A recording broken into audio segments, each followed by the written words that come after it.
Hello there guys, and welcome back to Reborn with Michael Watson. Today I am talking about how you literally, it's so simple to open your heart when you know this. It's so easy to open your heart when you understand these truths. Now this is a term that Dr. Joe Dispenza talks about a lot. It's a very big spiritual term that is used. I'm going to explain how you can do it. I'm going to explain why it happens, and I'm going to explain a little bit about the heart. If you like spirituality simplified, please consider like, sharing and subscribing. Also, please join my free Facebook group, The Healing Circle, and follow me on Instagram because I am posting more and more content on there and I want you to join me. Okay, so let's talk about the heart first. What is the heart in the spiritual sense of the body?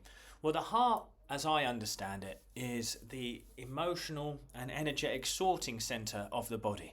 It is a wonderful organ that is electromagnetically connected to your brain, and it's also the central point of all emotions.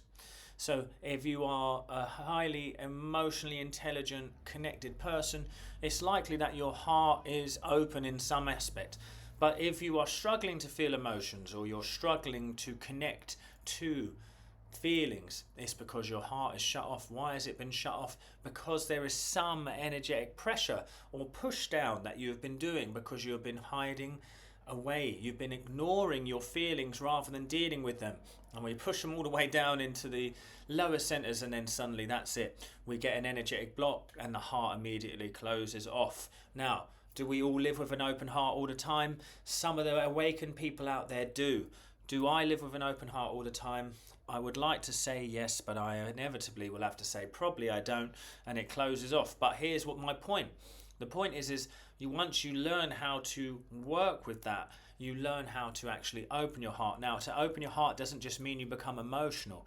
It means that you have let go of enough of the long-held emotions. Now, one of the misconceptions that I find with some teachings is that to open your heart, you have to be send a lot of high elevated emotions towards it.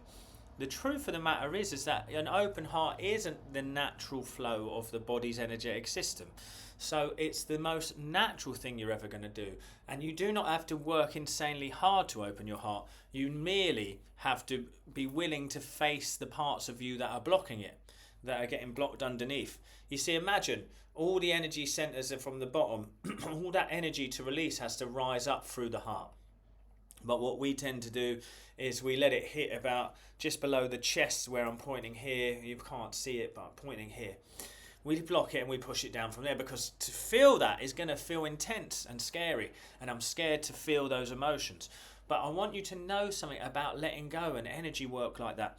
To let go is uncomfortable, but nothing is going to hurt you on that process. It's going to feel very uncomfortable. You may even notice that your body starts to have reactions towards it, but nothing is going to hurt you because letting go. And obviously I say this, if you're doing it by yourself, look into someone who can guide you through this process potentially before taking every word that I say as a fact.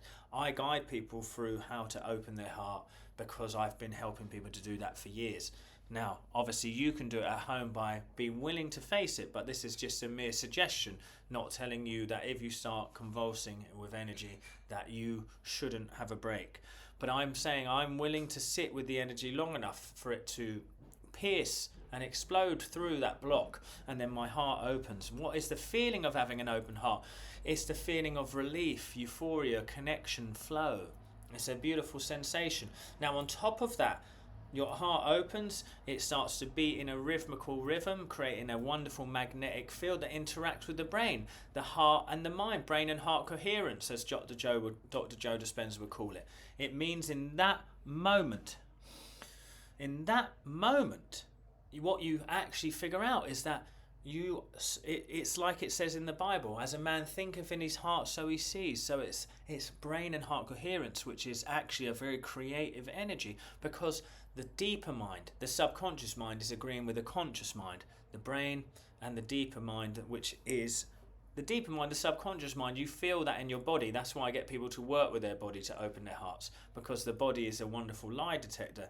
Tells you, we'll go into that in a minute, but a conscious and subconscious mind agrees on something, it's going to then have to be manifest very quickly, because that is the aspect of it. So how do you do it? Well, my friends, every day you are given an opportunity to open your heart, because you are going to be reacting to things. You're going to be noticing issues and problems sometimes. Now, as you start to open your heart, you'll see issues, but you won't even take them in. Doesn't matter. Meaningless. Everything becomes a bit more meaningless, and that's great. When I say meaningless, I mean the problems. But the sky becomes brighter. The sun becomes shinier. little interactions with your children become more magical. Everything just seems to have a more revitalized and vital look to it. This is the magic of it. So what do you do? So I tend to check in with my body regularly. How's my body feeling? Am I feeling in need? Am I feeling in force? Am I feeling in any of these areas? Good, I am a little bit. I'm not right now, but let's say I am. I would scan through my body, not judgmentally, but just noticing any point in my body that feels like it's out of balance, feels like it needs my attention, and I would be willing to watch that part of my body, because if there is a tension in my body, it's because there's an imbalance of the energy. So now what I'm going to do is I'm going to notice it. I'm going to breathe and I'm going to relax. I'm going to relax my physical body now. So I would start to loosen my shoulders, breathe, and watch. And what you're going to do after that is you watch it very gently. Now, if you're enjoying this, pause the video here. But you're going to start to notice the energy. It's going to start to move, vibrate, pulsate, do something. But you're going to notice it, and you're going to relax, okay? And you're just going to allow whatever wants to happen. And as you do that, it will start to move. You'll start to feel, and I get this quite quickly now because I've been doing it a long time, a feeling of relief or release. I feel it as tingles. You might feel it differently. There's no correct way of feeling it. You'll just know that it's happened. Then from there you can become very wonderfully intentional, and you can intend whatever it is you want. I move forward lovingly with an open heart, sending love to all, sending peace to all. I am whole, healthy and well. I am effortlessly drawn to abundance. Divine guidance leads me lovingly, knowingly to pastures new. There is always a divine solution to everything. I have everything I need and more. There is always a divine surplus. All my needs are met now and forever. Wonderful stuff that I'm implementing into that brain and heart coherence now. Now we just sit back and enjoy the ride and follow that peace. Let that peace guide you. Find it, follow it, enjoy it. See how it guides you there. That is my explanation today, guys. How did you find it? Do you find it helpful? Remember, you don't have to effort to bring yourself to balance. You don't have to effort to open your heart. It's one of the most natural things you'll ever do, but you can become very conscious, very aware, and then that is going to be the pathway to your awakening. I hope you enjoyed this video today, guys. I'll see you at the next one.